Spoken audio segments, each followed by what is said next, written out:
Hi, everyone. I am Renee Orsioni. I'm MRA's Digital Engagement and Communications Manager. I just want to thank all of you for being here for our melanoma research update. Before I hand the mic over to our experts, Marc and Joan, I just want to let you all know that your mics are muted, just so that there's no interference with the presentation, but please feel free to use our chat for any questions that come up about anything that is being presented today. Today's webinar will also be saved as a recording and posted for future viewing. So thanks again. And now I will hand it over to Marc and Joan. Thank you, Renee, and thanks everyone for joining us today. Hi, I'm Marc Hurlbert, the Chief Executive Officer of the Melanoma Research Alliance. And if I haven't met you, really glad to have you here today and look forward to giving you this short research update. As you can see here on the slide is the agenda, but before we dive in, I'm really happy that we have MRA's Dr. Joan Levy with us. So Joan, I'll let you introduce yourself. So thanks, Marc. So I'm Joan Levy. I'm Senior Director of Special Projects at the MRA. Been here for about 2 years. My focus is on the rare subtypes of melanoma, but I work on a number of different research programs, and I'm really pleased to be here with Marc to provide the community with these updates. So now I'm going to turn it back to Marc so he can kick off the updates discussing treatments that are being used or being studied for earlier forms of the disease. Marc? Thank you, Joan. So really excited to start present this webinar to you all today, give us some short melanoma research updates. It has been a really exciting year in the melanoma research space. So look forward to sharing those with you. And just to note, this is the first of these segments, and we hope to do more like this in 2023, where we'll invite other experts as well as other MRA staff members to share updates with you all throughout the year. So we're going to just give a short presentation, and then we'll answer questions that we received.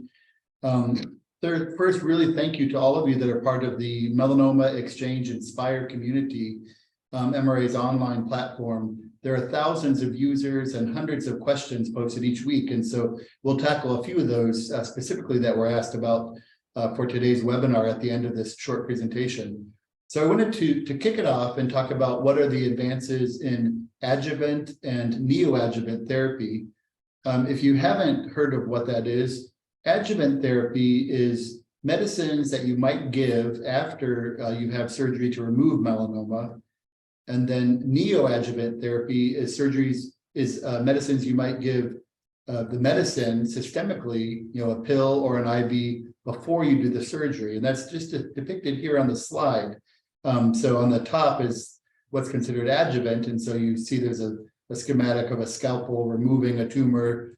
And then there's some antibodies, which are schematically drawn here as a little letter Y that you see here.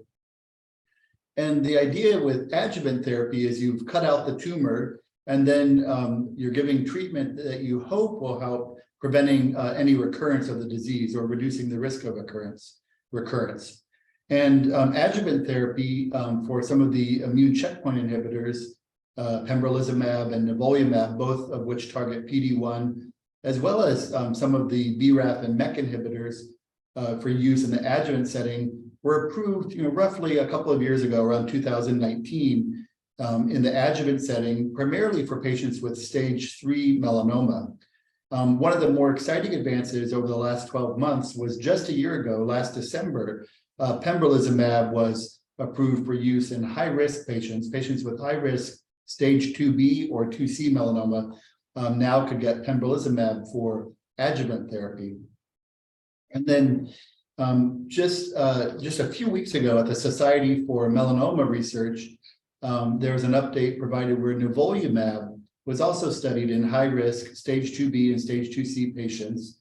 And again, what was presented is presented at a keynote lecture by Dr. Georgina Long at the Society for Melanoma Research a few weeks ago. And this also showed that nivolumab similarly reduced relapse-free survival and improved relapse-free survival by giving stage 2B and 2C treatments in the adjuvant setting.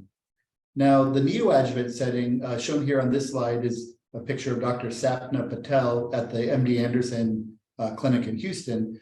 But neoadjuvant, to date, there's no FDA-approved neoadjuvant treatment in the melanoma space. It still remains under investigation, but there's been many clinical trials, several reported in the last year. And you can see here the quote from Dr. Patel, who was the lead author reporting out of a large NCI-funded study called S1801. But essentially, the punchline is neoadjuvant looks very exciting. The idea that you can give a treatment and then do surgery, it seems to be a great way to monitor quickly how patients responding to systemic treatment. And it really looks like a way forward in the future. Similarly to the nivolumab presentation at SMR, there were several presentations by Dr. Christian Blank and others at the recent Society for Melanoma Research and another conference called SITC. But I think neoadjuvant treatment is an exciting new direction and one that we're likely to see potential FDA approvals in the coming years. So with that, I will turn it over to Joan, and she's going to talk to us a little bit about tumor-infiltrating lymphocyte TIL therapies. Thanks, Mark. So I'm sure you're all familiar with the immune therapies called immune checkpoint inhibitors. These are the Opdivos, the Yervoys, and some more commonly referred to as the nivolumab, the pembrolizumabs, the ipilimumabs, and these immune therapies work by releasing the brakes on immune cells called T cells. And upon release of these brakes, the T cells can go and hunt down melanoma cells and destroy them. Well, that's one type of immune therapies, and they're used as single agents or in combinations, and they've been approved. There are other types of immune therapies called tumor-infiltrating lymphocytes being an immune cell that are emerging. They were actually pioneered several decades ago by Dr. Stephen Rosenberg at the NCI for use in melanoma, but they're emerging now, and I'd like to just talk to you about some exciting news about TILs. TILs are more personalized immune therapy. They work under the premise that your tumor infiltrated into melanoma tumors, you can have immune cells called lymphocytes. However, the number of these immune cells that infiltrate the tumor are just not enough to actually destroy the tumor. So how could one capitalize on these immune cells that have the potential to recognize and destroy melanoma? Well, a patient could provide a biopsy or surgical excision of their tumor to researchers, and then the researchers could actually purify out these infiltrating lymphocytes from the tumor. They can purify them and they can grow them up in great numbers, billions and billions of lymphocytes from the tumor. And then what could happen is once they're purified, they could be reinfused back into the patient. Now one has an army of lymphocytes to go back and recognize melanoma and destroy it. So again, it's what we call a cell-based therapy. It's personalized because it's an immune therapy where you're using a patient's immune cells and just growing them out and reinfusing them. There has been recent data that was just published from a phase 3 trial in advanced melanoma patients that showed that progression-free survival, or which means the time from start of treatment to when the tumor progresses again or starts growing back, was significantly longer in the group of patients that received TIL therapy in this trial compared to a group of patients that received the immune checkpoint inhibitor ipilimumab. So that's very encouraging data, and we have a number of different companies that are working on TIL therapy. They're being tested in advanced melanoma patients and in patients that have not responded to immune checkpoint inhibitors. So this is patients who are in need of another type of treatment. So what do we expect? We're hoping that some of these companies will begin discussions with the FDA or have begun discussions with the FDA as their clinical trial data has emerged. And that, we know the FDA holds a rigorous process in terms of approvals, and we respect that. but hopefully we'll hear something about how they're doing and with respect to submissions to the FDA in 2023. So now I want to move on to another topic, which is not only found in melanoma, but also in a number of different solid tumors, and that's metastatic brain disease. And we know that cancers can leave their primary site, travel through the blood system, and go to distant organs such as the liver, the lungs, bone, and also brain. In a process that's called, the spread is called metastasis. Well, again, metastatic brain disease is fairly challenging to treat, even though you'll see we've made some major advances. And it turns out that melanoma has one of the highest risks for metastasizing to the brain among all the other solid tumors that also metastasize. So Joan, just so we're clear with the audience, so if I had, melanoma on my arm or my shoulders, and then now I have brain metastasis, I don't have brain cancer. Correct. So that you don't have brain cancer in the sense that your cancer didn't originally start in the brain. So that's where, primary brain cancer, you had brain cancer from melanoma leaving its primary site, traveling through the blood system, lymphatics to the brain.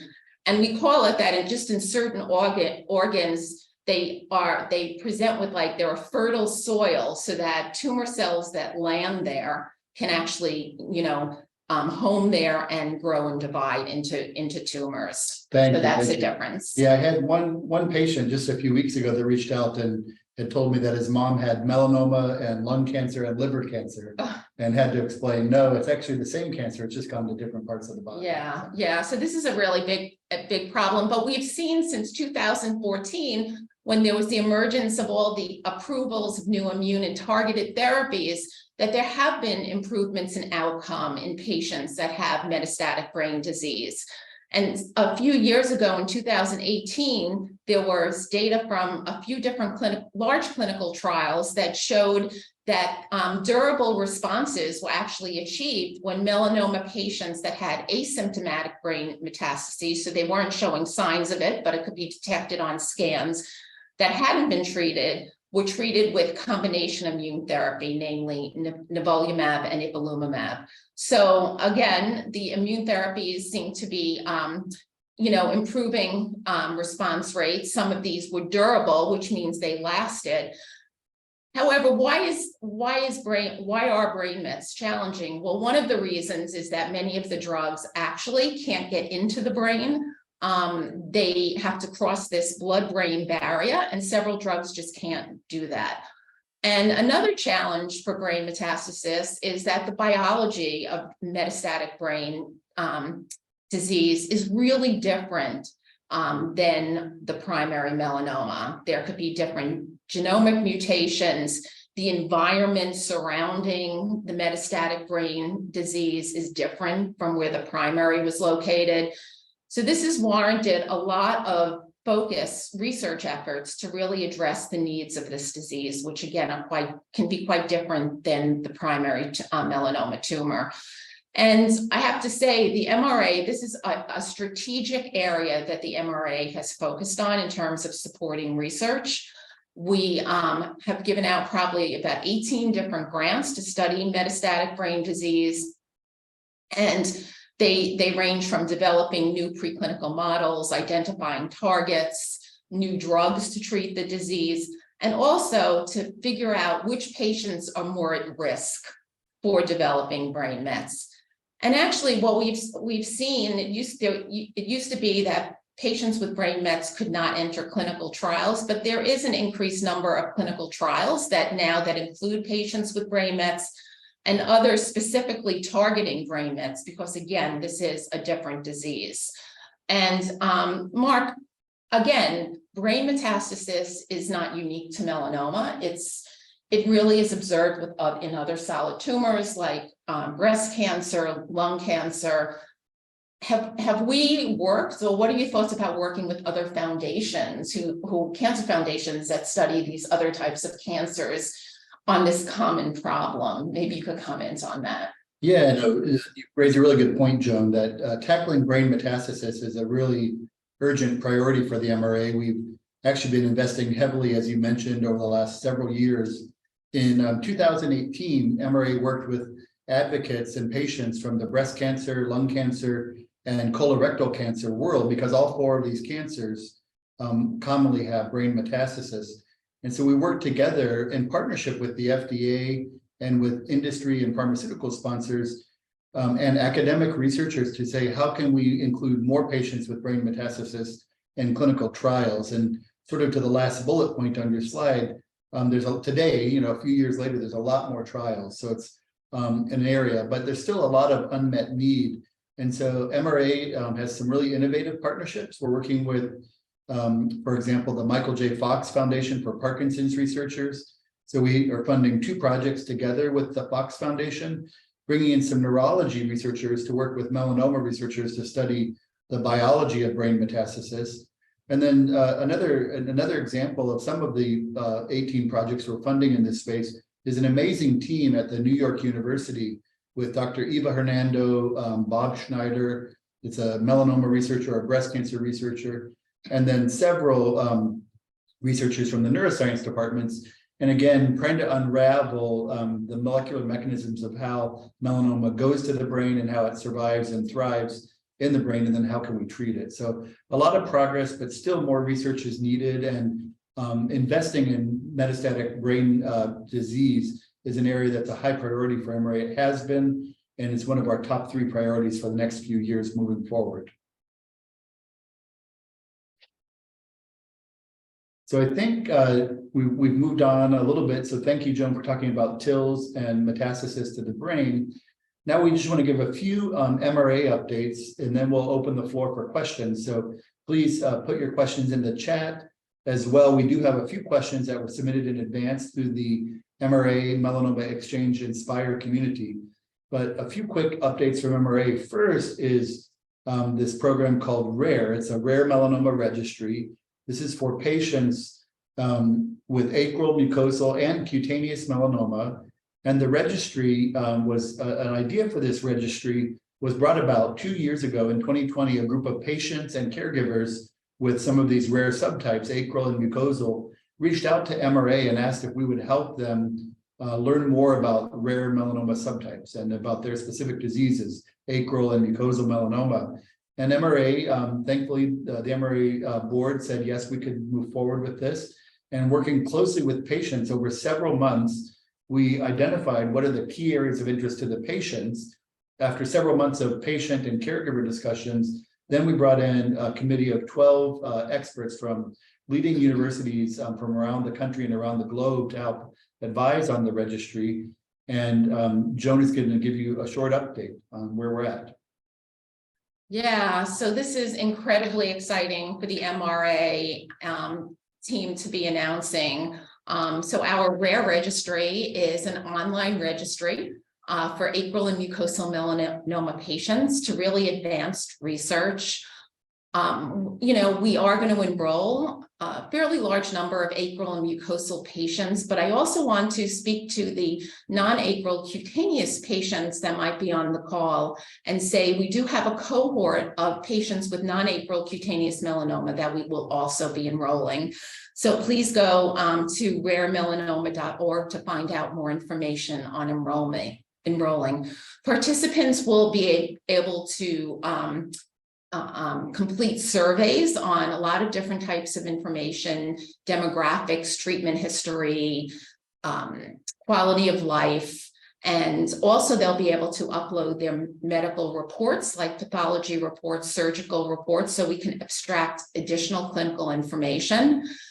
And we're going to be putting all of this data together, and participants in the registry will actually have access to this aggregated, what we call de-identified data. De-identified meaning that we strip all personal identifiers.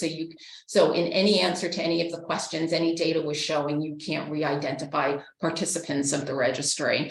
And we put this data in the form of visualizations, graphical representations, so that participants could learn from their fellow participants the answers to a number of these questions and see where they fit into the registry. And we'll also be providing participants with what we're calling insights, which is educational materials, alerts to webinars, and notifications of pertinent clinical trials. So the registry is open. We have what we're calling a soft launch. So as of October 2022, and we are definitely going to increase recruitment, expand recruitment in the first half of 2023. I just want to take the opportunity at this point to really thank the amazing MRA team that I work with on being able to help open this study, as well as all of our patient and caregiver advisors and medical advisors to make all of this possible. So I now want to fill you in on another update from the MRA, which is our very exciting MRA Patient and Advocate Forum. That's going to be held March 8th of next year. And this is a great opportunity for patients to really learn more about melanoma, patients' journeys. It's the largest gathering of patients and families facing melanoma, and there are really presentations from expert clinicians and researchers, as well as a number of panel discussions.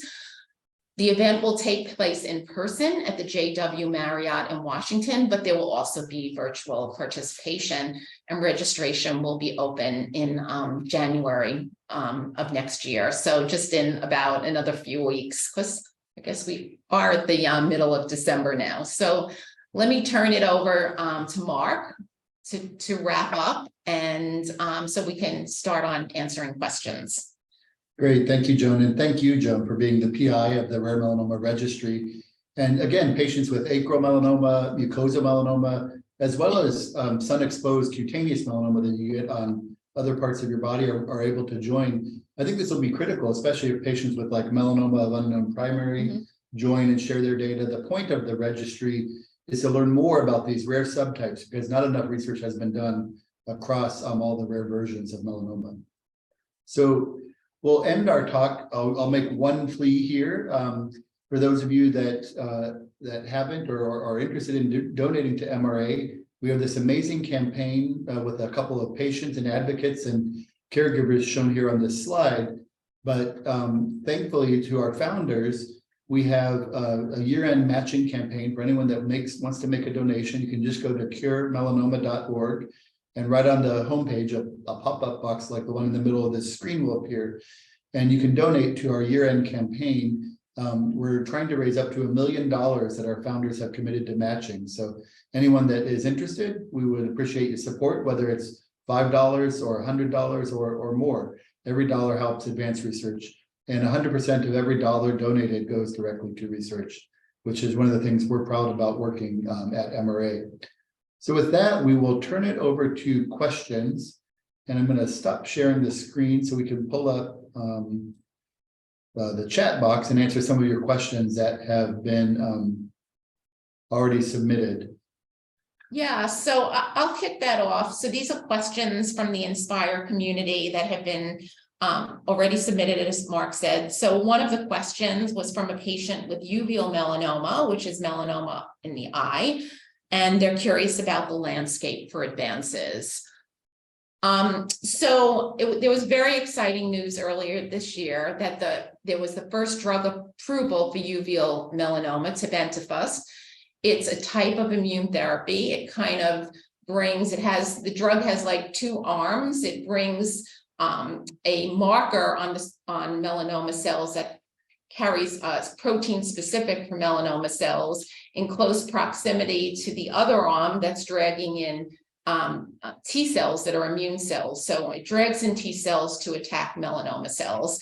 And it was approved on the basis that there was an increased 15% increase in overall survival at 1 year compared to other standard of care therapies. So that was very exciting. The only part of this is that the marker that's on the surface of melanoma cells, only about perhaps 40 to 50% of the population express this. So we are still in need, obviously, of other treatments for metastatic uveal melanoma. And there are a number of different clinical trials that are in place. I think there are about 24 clinical trials different types of immune therapies. We can go into this in more specific detail in our written response, and other types of targeted therapies is mutations in 90% of uveal patients in these proteins called GNAQ and GNA11 that offer potential to target them with different types of drugs other than the ones that are used for cutaneous melanoma. So I think there are going to be a lot of exciting advances in studies in this particular rare subtype. Yeah, no, absolutely. I think in uveal melanoma, Kimmtrak, or which is also called Tebentafusp, approved earlier this year. And then, as Joan mentioned, there's several ongoing clinical trials in metastatic uveal melanoma. One of the areas is several companies are approaching where you actually, most uveal melanomas go to the liver, and there are some novel approaches of where you infuse the drugs directly into the liver.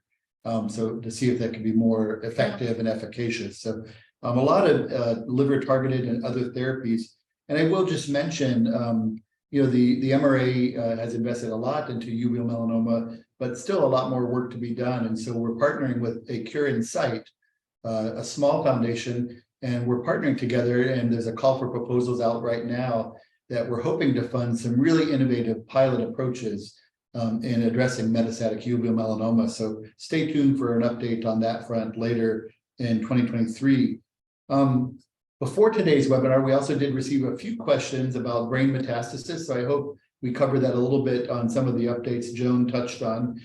And then as well, we received a few questions about TIL therapies. And I think, Joan, you gave an outstanding update on that. Really exciting progress in both of those areas and more to be done. We did have one question that came in specifically around if you already have an autoimmune underlying autoimmune condition before your melanoma diagnosis, and whether you're a candidate for these immunotherapies. And some doctors are cautious about putting a patient with autoimmune disease on an immunotherapy. So first, maybe we should explain that a little bit. So these immune therapies, they stimulate your immune system for the immune system to essentially take the brakes off of your immune system to start targeting the cancer cells. Unfortunately, it's not perfect, and then there can be damage where the immune system starts to attack your other healthy organs like your thyroid, your kidney, your pancreas, and other organs. And so for that reason, if you already have an underlying autoimmune disease, doctors are very cautious. That said, for anyone that has this question about underlying autoimmunity, you should talk to your doctor about the possibility of receiving immunotherapies, immune checkpoint inhibitors. And if your doctor is absolutely against it, you might want to seek a second opinion to just explore it. So even 2 years ago, ASCO, a community of doctors that sets guidelines, and in the ASCO 2020 guidelines, they actually say in the guidelines that checkpoint immunotherapy can be used in patients with underlying autoimmune disease, but you have to be very carefully monitoring those patients because you could exacerbate their underlying disease or even cause new autoimmune damage in other organs. And so it can be done. It has to be done very safely. And we'll provide some written answers. I know Renee will get those to the people that ask those. So let's turn to some of the online questions. So just today, there was news about mRNA vaccines from Moderna and in combination with Keytruda, some really early results. But Joan, do you want to comment on vaccines? Yeah, so I think there is exciting results in terms of vaccine approaches. The mRNA vaccines, a lot has been understood through vaccines that obviously against COVID. So there was a lot of learning through that. So I think they do have some a lot of potential. And in combination, especially with an immune checkpoint inhibitor, that could actually boost the activity of the immune cells that become activated, that there could be a lot of promise with combination approaches. Yeah, and with vaccines, there's a few flavors of them. So like the TIL therapy, there's some personalized vaccine approaches where they take a patient's tumor and they try and identify the proteins in your tumor specifically called neoantigens, and then custom develop a treatment vaccine for you. For example, Dr. Patrick Ott at the Dana-Farber Cancer Institute is one of the MRA investigators working on those personalized neoantigen vaccines.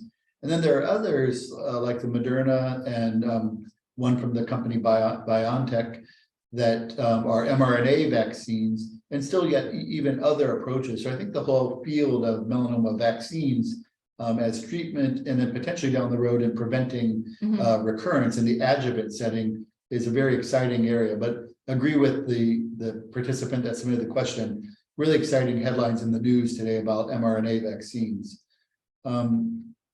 Another question came in about what other types of immunotherapies are being used for ocular melanoma. So as Joan mentioned in her update, again, there is this new drug called Kimtrak or tebentafusp.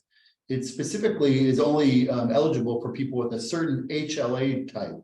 And you can think of HLA types like your blood type a little bit, like your A positive or B.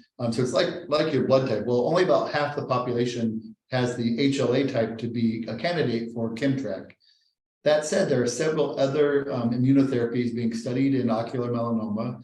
One is the combination drug, which looks at LAG-3 inhibition in combination with PD-1 inhibition, and that's underway. It's still early days in the clinic, and hopefully more will be revealed in the coming months looking at LAG-3 in ocular melanoma. In some of the preclinical models, LAG-3 looks like an important target in ocular melanoma. And then, as I mentioned, one of those liver-directed therapies, you can look in clinicaltrials.gov. You could look under uveal melanoma and look at the company called Trisalis. And so, for example, they're looking at a TLR9 agonist that's infused directly into the liver. And they are hoping that this might provide efficacy for patients with metastatic uveal melanoma, but that's also safe. TLR9 agonists, when you infuse them into a vein for the whole body, have sometimes caused a little bit of a reaction and side effect. And so the hope with that clinical trial, by infusing it directly into the liver, is that you might stimulate the immune system around the metastatic uveal ocular melanoma directly. So those are just a couple of examples, but there are several, about 24 currently recruiting trials in the uveal ocular melanoma. Yeah, there's also an interesting approach where you could take a piece of a protein and direct it to uveal melanoma cells by recognizing a certain protein on uveal melanoma cells. And it has like this radioisotope attached so that it could bring the radioisotope inside the melanoma cells, deliver it to melanoma cells in order to destroy the melanoma cells. There is a trial ongoing with that approach. Yeah. Another question came in the chat about patients that are being treated with immunotherapy receiving a COVID booster. And that's a great question. Unfortunately, it's very customized to each patient's unique case. So you really have to talk to your oncologist if you're going through immunotherapy, whether you can get a booster, when is the right time to get a booster. You might even ask which of the companies that have COVID vaccines, which booster you might get.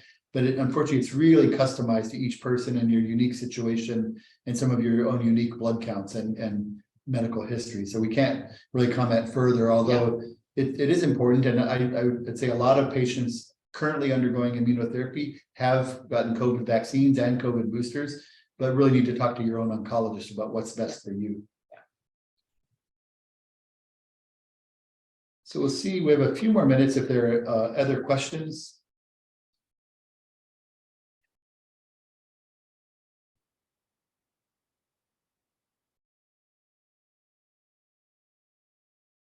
So maybe we could end on this question about treatment options available or clinical trials for later stage patients who initially experience a good response to treatment, but months later experience disease progression.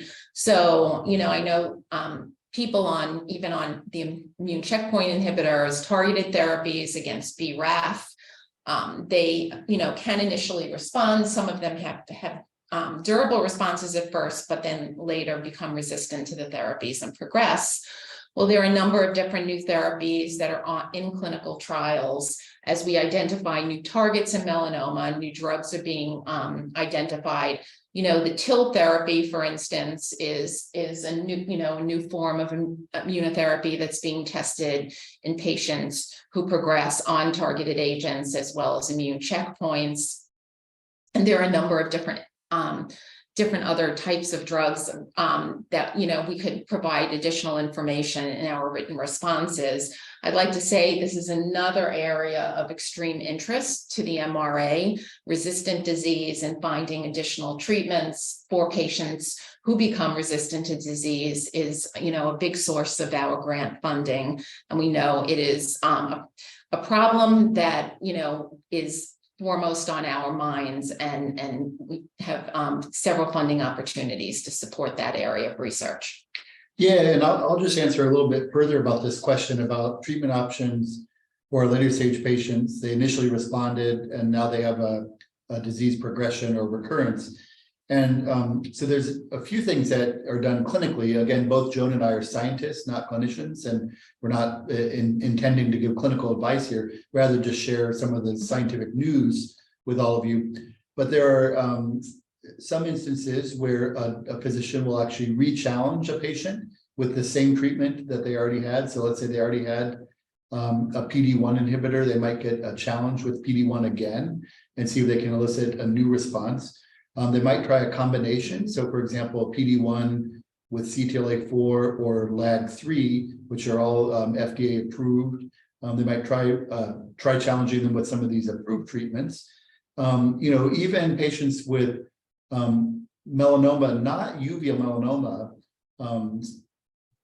could potentially be candidates for tebentafusp. So Kimtrack, your doctor would have to check a blood sample of yours and see what HLA type you are. But that might be a candidate. You could be a candidate for tebentafusp if you have the right HLA type. Even though it's indicated for metastatic uveal melanoma, there are clinical trials underway with Tebi in other types of melanoma, and in fact with other types of cancer. It was just first approved in metastatic uveal, but it's being explored across cutaneous melanoma and many other cancer types. So there are a few options of agents already approved in other settings that your doctors might consider trying.